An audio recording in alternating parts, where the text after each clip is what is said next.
So with very little football news occurring within the past 24 hours, I decided that today's daily video will be previewing this weekend's Premier League games. Team news, analysis and predictions are all on the agenda, so without further ado, let's begin. We kick off with Saturday's lunchtime game, Tottenham versus Liverpool.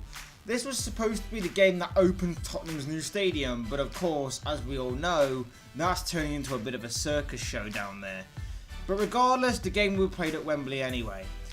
Tottenham go into this game with 3 wins from 4 games, and the fourth of course was the loss to Watford, just before the international break. Whilst Liverpool go into this game top of the table with 4 wins out of 4, 9 goals scored and only 1 goal conceded.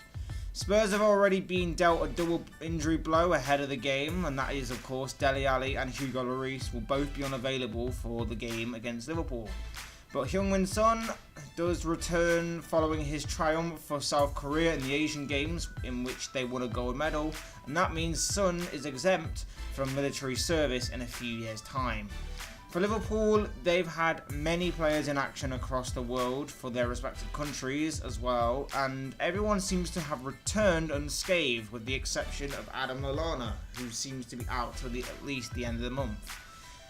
The Brazilian boys didn't play a single minute in their second game, so they will be well rested, and they only had to endure a long journey back to Liverpool, whilst Trent Alexander-Arnold, Joe Gomez, Virgil van Dijk, Gini Wijnaldum, Andrew Robertson and a few others have been playing closer to home and will be all in contention to start on Saturday. This game is usually one to watch for all the right reasons, and I expect this match to be an exciting game this time around as well. Key battles will be Virgil van Dijk against Kane, Lucas Moura against Andrew Robertson, Sadio Mane against Kieran Trippier, Mohamed Salah against Ben Davies. And if I can't sell you this game based on them matchups, football isn't for you. As for the scoreline, I think Liverpool have become more solid defensively, so I don't think there will be the 4-1 thrashing that happened in this fixture last season. And both teams have dangerous players all over the pitch that can hurt each other in different ways. But I think Jurgen Klopp's side will continue their winning start to the season, and they will do it by winning 3-1 with goals from Mane, Firmino and Salah, whilst Kane will get on the score sheet for Spurs. 6th meets 8th as Bournemouth host Leicester at the Vitality Stadium. Eddie Howe's side saw their unbeaten start to the season come to an end against Chelsea just before the international break, but have managed to pick up 7 points from their opening 4 games, whilst Leicester have won 2 and lost 2. Ryan Fraser was injured whilst on international duty and is a doubt for Saturday's game along with Charlie Daniels, but on the upside, Junior Stanislas has been back in training for the Cherries this week. Whilst for the Foxes, no fresh injury concerns, and to add to the good news, Jamie Vardy is back, available for selection following the end of his 3-match ban for getting sent off in a 2-0 victory against Wolves. This game should be interesting to say the least. Bournemouth would probably have more praise and attention on how well they started this season if it had not been for Watford's great start to the season also, who we'll get onto later of course, as they seem to have overshadowed things so far for Eddie Howe's side, which isn't a bad thing. They can quietly slip under the radar and continue to do their business well. As for Claude Puel's side, they've been a little unfortunate not to have done even better so far this season. They've lost to both Manchester United and Liverpool so far this season, and in both games they played really well and arguably should have came out with at least a point. But they didn't, and they move on to Bournemouth. Both teams can be a little unpredictable at times, but I think with the return of Jamie Vardy, I would have to give the edge to Leicester. 2-1 Leicester is my prediction, Vardy to get on the score sheet twice and make up for the red card he received against Wolves. Next we come to Chelsea versus Cardiff. Maurizio Sarri has had a very successful start to life in England since taking over from Antonio Conte in the summer. Following a slightly disappointing loss in the Community Shield to Manchester City, Sarri has put together 4 wins from 4 games in the Premier League so far, and are only second by goal difference. As for Cardiff, their return to the Premier League hasn't begun how Neil Warnock would have liked. In their first 4 games, they've only picked up 2 points, and haven't scored a single goal till their last game just before the international break, and then when they were waiting for one, 2 came along at once in what was a very unfortunate 3-2 defeat to Arsenal. Chelsea have no fresh injury concerns coming off the international break, and the only selection dilemma for them would be whether to start Willian or Pedro, as the rest of the team should be fairly predictable. As for Cardiff, Josh Murphy and Aaron Gunnarsson could feature since returning from injury. This game seems pretty predictable. You would expect Chelsea to continue their winning start to the season at the expense of Cardiff, but it will be tough. Cardiff gave Arsenal a proper game just before the break, and I'm sure they will give Chelsea something similar here. They've got good physicality and play to their strengths well, but they lack quality in key areas, and that's where Chelsea will exceed and beat Cardiff on Saturday. I would expect Chelsea to win 3-0. Hazard, who has been amongst the goals for Belgium this past week, will continue to score, and I think Alvaro Morata will also get himself a goal or two and begin to really step up for the Blues. It's a big season for the Spaniard, who hasn't quite hit the level of expectation that Chelsea fans were looking for when he signed for them last year. Next we come to two teams who are in need of a victory. At the John Smith Stadium, Huddersfield will host Crystal Palace. Huddersfield endured a horrible first two games of the season, having played both Chelsea and Manchester City and conceding 9 goals in total in them 2 games. But since then, draws to both Cardiff and Everton have at least got the Terriers off the mark in the league. As for Roy Hodgson's Crystal Palace, it's been a story of their performances probably not matching up to the points they should have accumulated. They've played well so far this season, but have only recorded 3 points, which came on the opening day of the season against Fulham, and since then, losses to Liverpool, Watford and Southampton have happened. And whilst they've played well in those games and arguably should have came out with more, they haven't, and instead go in search of 3 points against Huddersfield. Huddersfield are many people's choices to be one of the 3 clubs to be relegated to the Championship this season, with many people predicting that they may suffer from second season syndrome. Whilst Palace should be safe, as they seem to have a little bit of extra quality than some of the teams around them and those that are expected to be fighting relegation. A selection headache for who starts in goal is the only real concern for David Wagner going into the game, with Ben Hamer and Jonas Lossell both fighting it out for the number 1 spot. Whilst for Palace, Wilfried Zaha, their talisman, should be returning to the starting lineup along with James Tompkins, whilst up front, Alexander Sorloth is in line to start ahead of Christian Benteke, who's ruled out. This Palace side should have enough quality to defeat Huddersfield, but if the Terriers begin to show the fight that saw them remain in the Premier League last season, they could give Palace a real good game here. Goals have been a bit of a struggle for both sides, not just Huddersfield, so don't expect a high scoring game, but it's a big opportunity for Sorloth. If he's given the nod to lead the line for Palace, it's his chance to do what Benteke seemingly can't do right now, score goals. With Zaha's return though, I'm going to have to give the edge to Palace, and I'm going to say that Palace will win 2-1 with Zaha getting on the score sheet. The next game features the Premier League defending champions. Manchester City suffered a little hiccup during the opening stages of the season, but look back on track and ready to continue their pursuit of chasing Liverpool at the top of the table and helping their case of defending their Premier League trophy. 3 wins out of 4, with the odd result out being the 1-1 draw against Wolves, meaning 10 points accumulated with 11 goals scored and 3 goals conceded. As for Fulham, their return to the Premier League has been inconsistent to say the least.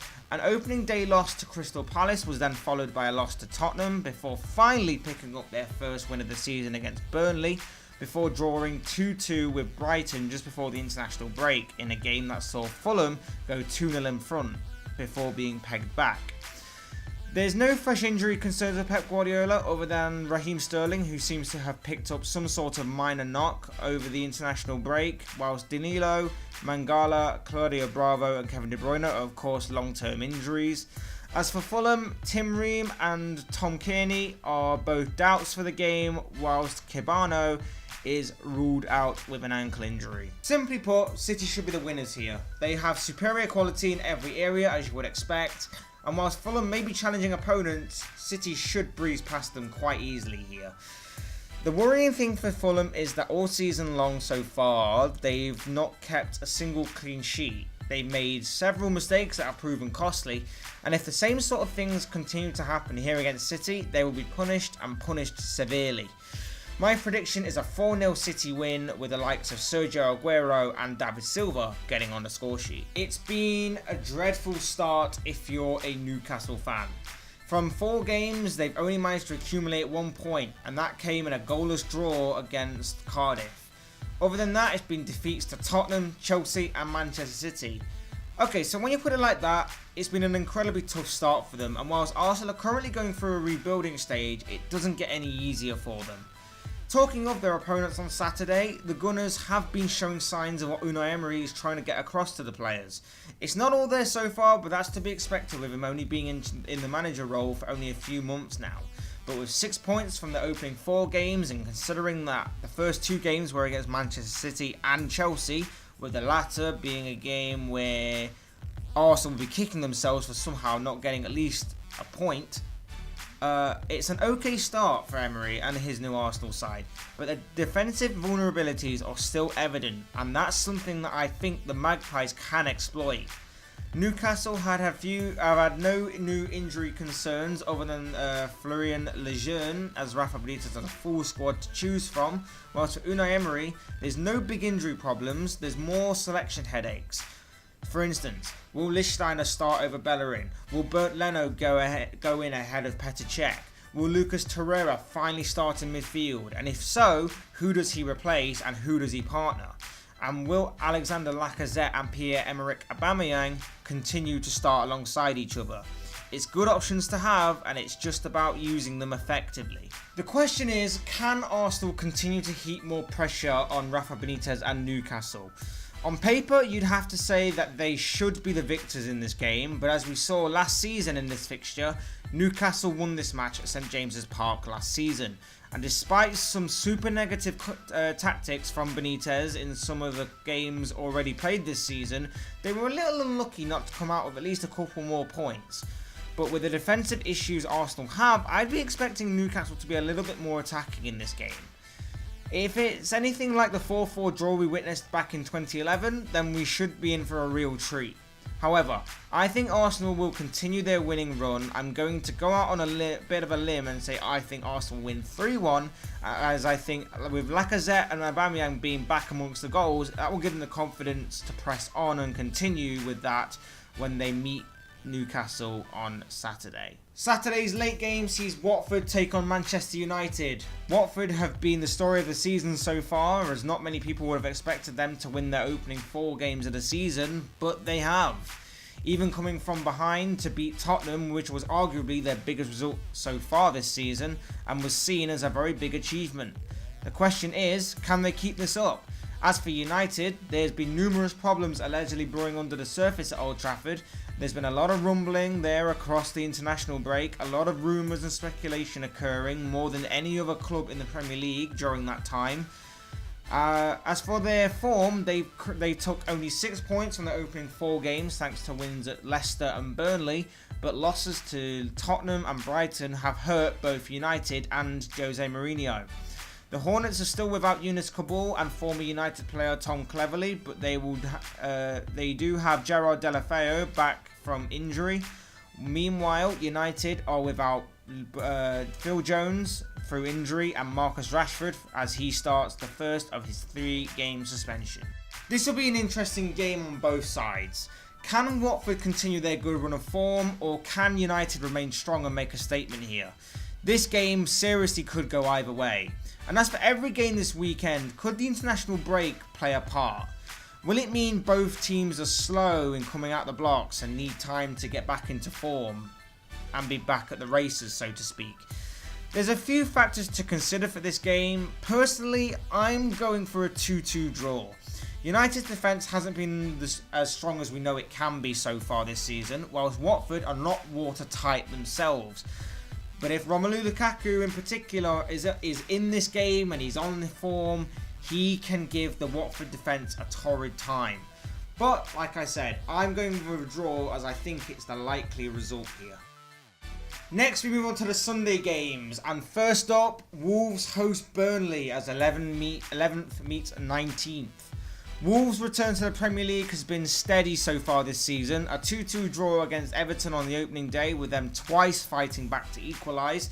Took a bit of a nosedive when Leicester beat them 2-0, but a big result in taking points off Manchester City with a 1-1 draw followed, before picking up their first win of the season since returning to the top flight, that is, when Adama Traore's last minute winner was the decisive factor in Wolves beating West Ham. Burnley, on the other hand, have experienced a terrible start to the season. 1 point from 4 games and being kicked out of Europe hasn't filled Burnley supporters with much to cheer about since the beginning of the season. There's concern from the Wolves camp that Raul Jimenez is a serious doubt for the game, whilst for Sean Dyche's men, Stephen Defoe could return. The Belgian hasn't featured so far this season, but could return for Burnley on Sunday in a game Burnley need to win. Wolves have been looking good this season so far. They've been a little bit unlucky in a couple of games not to have gotten more from them, but it's steady progress nonetheless. And getting familiar with the Premier League again is something that they're finding out. As they're finding out, the Premier League is very different to life in the Championship. As for Burnley, it's been a terrible start for them, but things should get better. They don't have the European nights looming over them anymore, so the full focus should be on the Premier League, and hopefully Sunday they can ignite their season and begin to show some of the form that got them up to 7th place in their last campaign. Having said that, this game is going to be difficult for both sides. The international break may have disrupted Wolves' form, it may also have helped Burnley in a way, so I'm torn. I can see Wolves winning, but I can also see a draw playing out. I'm going to go with a 1-1 draw, but I wouldn't be surprised to see Wolves defeat Burnley on Sunday. Everton host West Ham in Sunday's second game. Marco Silva has endured an unbeaten start to life as Everton manager. 1 win and 3 draws from the opening 4 games, including a 2-2 draw at Wolves, the 2-1 victory against Southampton, the 2-2 draw against Bournemouth, which the Cherries came back from 2 goals down, and the 1-1 draw against Huddersfield just before the international break. As for West Ham, they have also been consistent in the sense that they've lost every single game in the Premier League so far. Smashed by Liverpool 4-0 on the opening day, then a 2-1 defeat to Bournemouth, followed by a 3-1 defeat to Arsenal, and then suffering a last-minute goal against Wolves to lose the game 1-0 have spelt a terrible time for Hammers supporters and for Manuel Pellegrini, who took over as West Ham boss in the summer and spent a hell of a lot of money in trying to improve the team. There's potential injury nightmare ahead of the game for Everton as James McCarthy, Michael Keane, Phil Jagielka, Andre Gomez, Theo Walcott and Dominic Calvert-Lewin are all ruled out of the game, whilst Idrissa Gueye and summer signing Bernard are both doubtful. Add on top of that Richarlison's suspension, which is his final suspended game by the way, and it's a little bit of a crisis for Marco Silva. As for West Ham, there's no fresh injury concerns, although Jack Wilshere is possibly a doubt, although expected to be fit.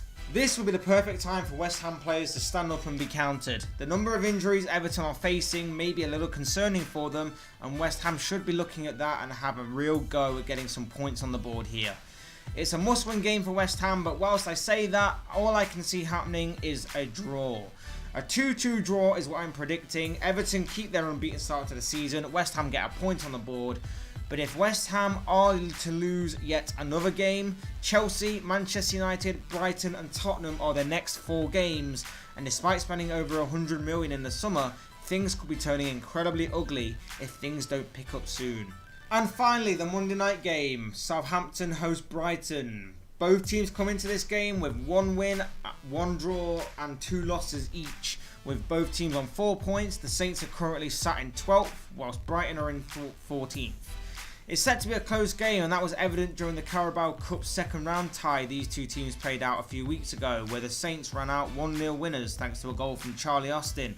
The intriguing part of this match is the battle of the 2 opposing strikers in Southampton's Danny Ings against Brighton's Glenn Murray, as one of them could be the decisive factor in this game. As for injury concerns, neither side has any major injury news. This is a close game to call for Monday night. As I said, the interesting part of this game will be the battle of the 2 strikers in Ings and Murray, but the battle of the seaside will most likely go to a draw. Either side could edge it, but a fair result will probably be a 1-1 draw, and it's quite possible that both strikers previously mentioned will be the ones on the score sheet.